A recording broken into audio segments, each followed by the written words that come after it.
Now, Brenton, so you put the foundation down. What's next for the Adelaide Footy Club? Just business as usual this weekend. One of the strengths of the group's been the ability not to look too far ahead, so another really good opponent this week and an opportunity to get back on the horse as quick as we can. So we know St Kilda are going to be a tough opponent. We've had a bit of a break, so it's a good chance to get back playing some good footy as quick as we possibly can. But should it set you up for something now? You have 8 wins. Should you say what should it become then? Simple as that. We haven't really talked about it as a group, and even as coaches, we're trying to just live in the moment as best we can and ensure that our players are really well prepared for our next opponent. But I guess in the back of our mind, we're also aware of there's still a lot of the season to go, a lot of improvement left in us as well. But also realising that the competition is so tight and you can't afford to slip up, because the teams that are just outside of the 8 are really pushing hard to get in there. So we've got to ensure that we keep playing good footy. When you hear you might be marked as a top 4 side, do you think that's an expectation, or is it a burden, or is it? No, it shouldn't affect us. It doesn't affect me as a coach. It shouldn't affect the players. They've just got to focus on their next contest, and that's how simple we've tried to keep it for the whole season, from the first day of pre-season until this moment. It's just been all about the next contest. Did you sense any new freshness, new energy from the boys, given the mental break more than anything? Yeah, well, they train well today, and I think it has to help the ability just to get away from the footy club for a couple of days. And we didn't have a long break or anything. We had two days off, which I'm sure for some of the players felt like it was all they needed. But they're really enthusiastic about what's ahead, and they know St Kilda are going to be a tough opponent this round, and we've certainly got to be at our best this week to knock them off. So. But there was some good energy today, and the enthusiasm's really there. So, Friday night games, obviously with the national TV audience, it's really important that we play well.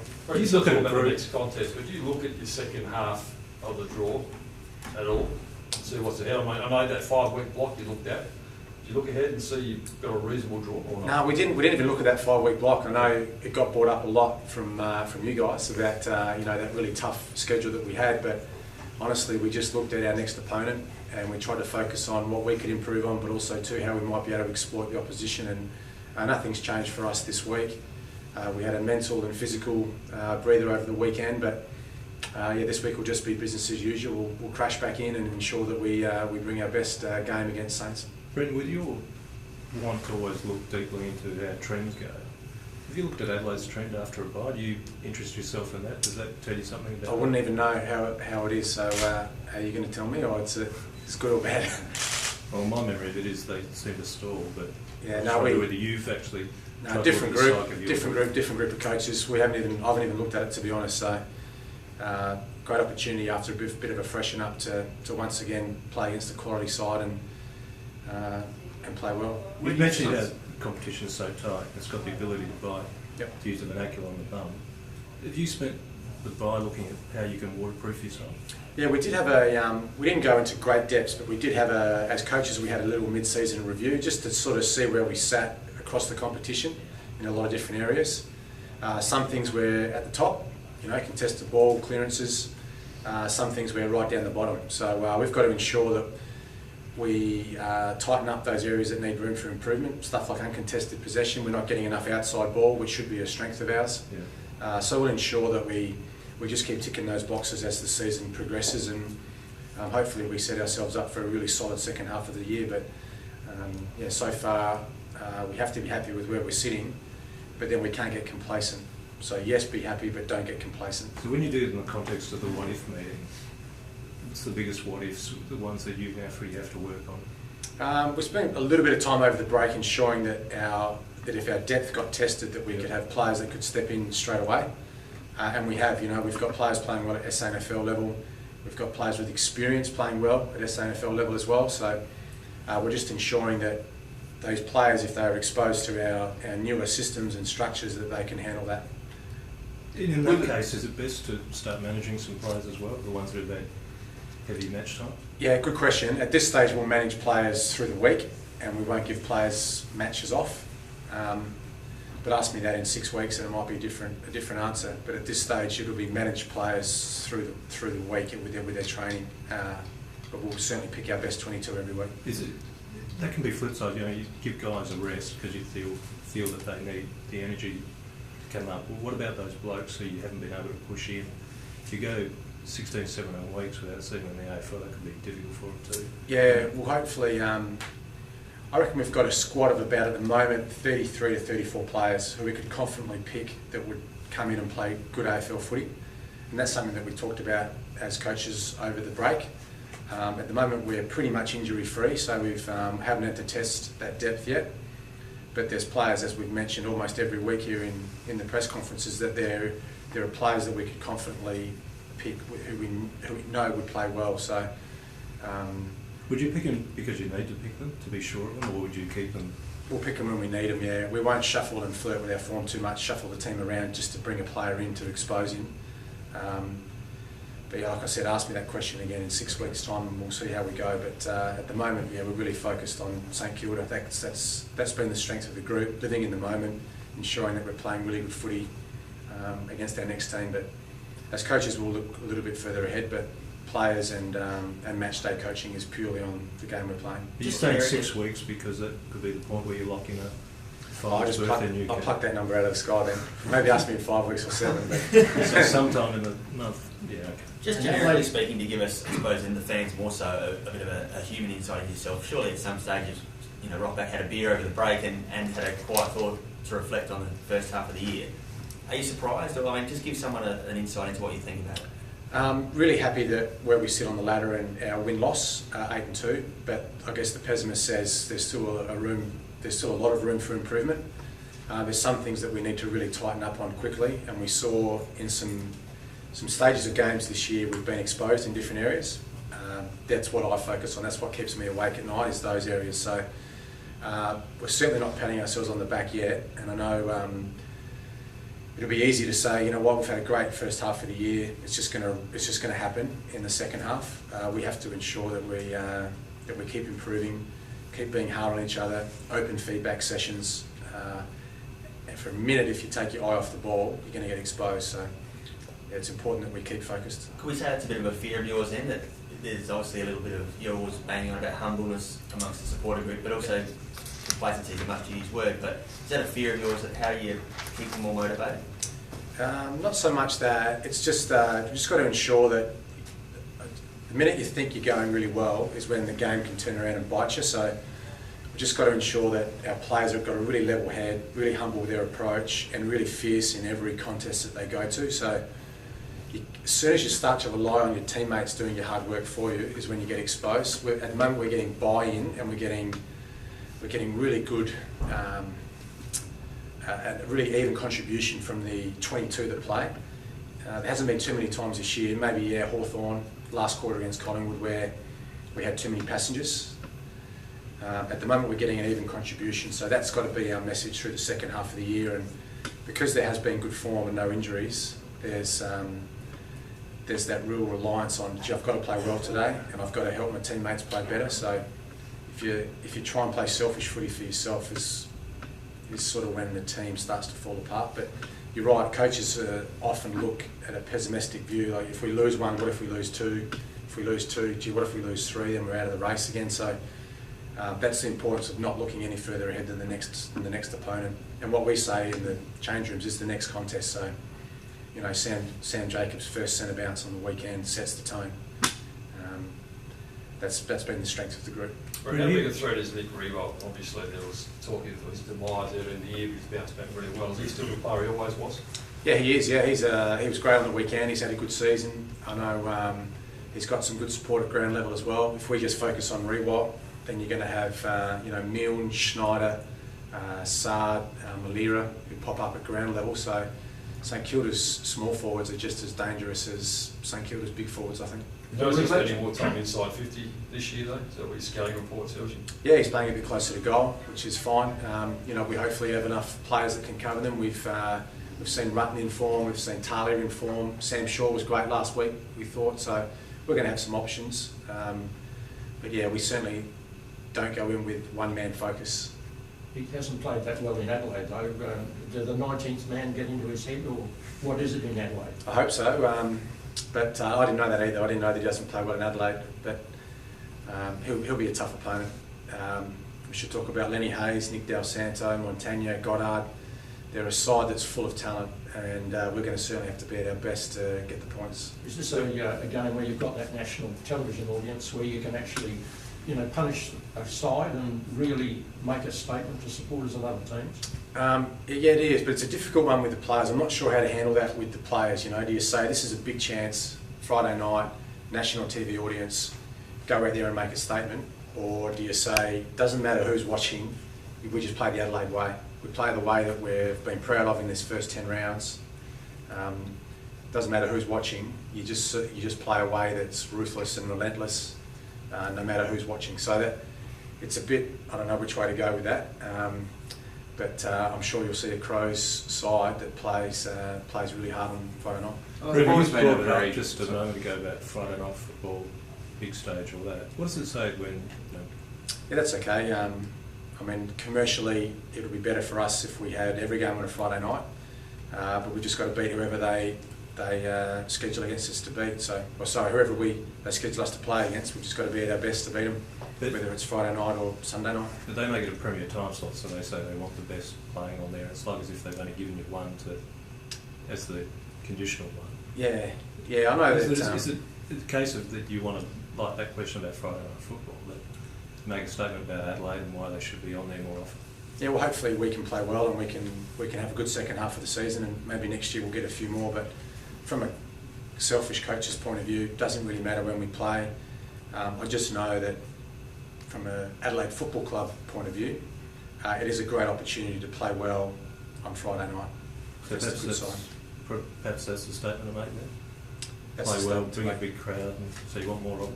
Well, last time we were here was a sellout.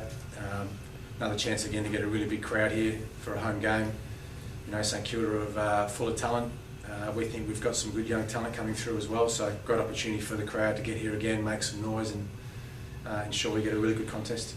They've been a very defensive side historically. Do you think they've changed that much, or how much have they changed that this year? A little bit, but it's still very good. They're the best side in the competition at restricting inside 50s, so that says something about their defence. Doesn't matter who's coaching, whether it's Ross Lyon or Scotty Waters, who's doing a great job. They seem to defend still really well. So we'll have to be at our best attacking point of view.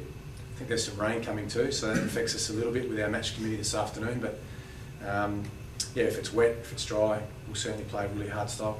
When you look at their midfield, do you worry more about Hayes on the inside or Del Santo and Montagna on the outside? Yeah, both. It's a really tricky one. You've got to cut off their supply. Hayes has had a fantastic season. He's in really good form. And as you mentioned, those players on the outside that can hurt you too in time and space. So, yeah, we'll have to win inside and make sure we've got the outside covered as well. Given their form this year, are they premiership challenges? Difficult one. It's so even at the moment. You can throw a blanket over 10 sides. It's just, 1 week we talk about Sydney, the next week we talk about Essendon, now we're talking about Collingwood.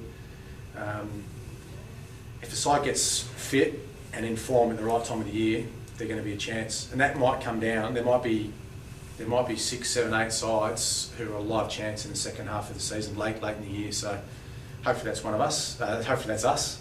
That we're one of those teams that we're talking about. But yeah, at the moment it's way too early to call. There's so much footy to be played yet. So it looks like it's going to come down to late form this race. I think we'll, 2 or 3 rounds to go. It should still be a really open contest. That's my opinion. But yeah, who knows? There might be someone that just has a really good second half of the year. There might be 2 or 3 sides that drop away. Hopefully we're one of the sides that maintains our good early season form. Is that such a midfield group as Crucial come across this year, or the Saints midfield group? Every week's a challenge. We thought the Geelong midfield would be a great challenge, and it was. We thought the Carlton midfield would be a great challenge, and it was. Obviously Collingwood, great midfield challenge, and they touched us up late in the game. Fremantle was another great challenge last time because of Sandilands and their guys like Mundy and Barlow and those sort of things. So every week we seem to have another challenge to face. But you're right, this St Kilda side has got great depth. They put a lot of players through their midfield who have got talent. They're pretty good on the outside too. And they'll get a few players back from injury as well, which will make them stronger. This Tom Lynch, he's obviously played for Glenelg yesterday. I guess that rules him out of contention for Friday night to some degree. Is he on the periphery at the moment? Because his stats there have been terrific. No, he's been fantastic, and you've got to really admire a player that's come across, played well in the early part of the season. Probably structure and balance hasn't helped him. Jenkins coming in and playing well. McKernan was playing well before Jenkins came in, and he's probably vying for a spot as that sort of third tall forward, or that sort of utility forward. But you're right, with the scheduling this week, it's going to be hard for him to come into the side after playing yesterday on a 4-day break. Do you like his development though? Do you think he's moving forward? He could be a long-term player for the club? No, he's a ripper. He's a ripper. He'll be here for a long time. His work ethic, he gets on great with his teammates. Really easy to coach. Absorbs information really well. Just a little bit of a victim of circumstance at the moment, but he'll play a lot of footy for us, Tommy Lynch. That position, you played him mainly as a forward. Obviously, he's very versatile. Glenelg's played him as a defender yesterday, yeah. And as a wingman as well. So I thought he was good yesterday as a defender and a wingman, and he reads the ball well. I've seen him play some great VFL football in Melbourne, playing across half-back. So depending what the AFL does with the 2-and-2 rule next year or the year after, he'll be perfect in that role because he can go forward and back, play tall and small. That might be the future of the game if the AFL change the rules again. You found an answer on momentum yet? Why it hurts you? No, not really. No, the main thing I said to the players is when we can't score, which does happen in a game, don't be scored against. So if a side get a bit of a run on and we can't score, don't make it 2 goals, 3 goals, 4 goals against. It's okay to be 0 goals against 0 goals for a couple of minutes, 5 minutes, 10 minutes, if you find that we just can't score. So at times when we get blocked up and we just feel like, in the Collingwood game when they stopped our flow of attack, don't let them score as well. That's probably the short answer. But you're right, we're still looking for ways to get the momentum back in our favour. But it's an AFL, every club will be talking about that too. Every game you watch, there seems to be swings. So it's a challenge for us and something that we're working on. I think any club can promote a rookie from now on for the rest of the season. Is there anyone that's leaping up that you reckon from your rookie list that could step straight in if needed? Like all our rookies, to be honest, we'd hate to single one out. We've seen Cullen's form's been terrific. He's on the rookie list, but yeah, we've got a number of rookies. Will Young can't because he's had shoulder operation, but the rest of them, any one of those guys could bob up and play in the second half of the season. It's a political question, but how the NFL's got that rule about Monday night, no more than 3 for any club. Yep. Do we need a similar sort of thing for our game, or is it because it's so loaded towards a TV contract that they'll pick what they want anyway there? A little bit. That is a political question. It's a tough one. I know there's some sides this year. Western Bulldogs came back and played a Friday night game on a 6-day break after playing in Darwin. I know Carlton are travelling this week on a 6-day break to Perth. St Kilda got a 6-day break this week playing us. We've had 13 days off. So there are going to be inconsistencies, but it's just difficult. The AFL, it's an impossible way to schedule every game, so there's no side that gets an unfair view. We've had times this year where we've had 6-day breaks and travel, but I'm not sure. It just seems strange that Adelaide, as a big club, should only have one. Yeah. It's very easy to have to buy one weekend off. That would be the perfect way, yeah. Would you favour that though? I don't think that's what the AFL want though, but that would be a fair system, yeah. Or you shouldn't have it's a hard one. I don't know the answer, yeah. I like the idea of having footy on every weekend through the AFL season.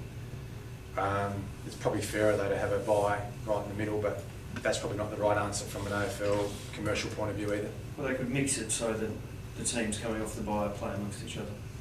That'd be better. Did you like the All-Star concept the players are coming up with?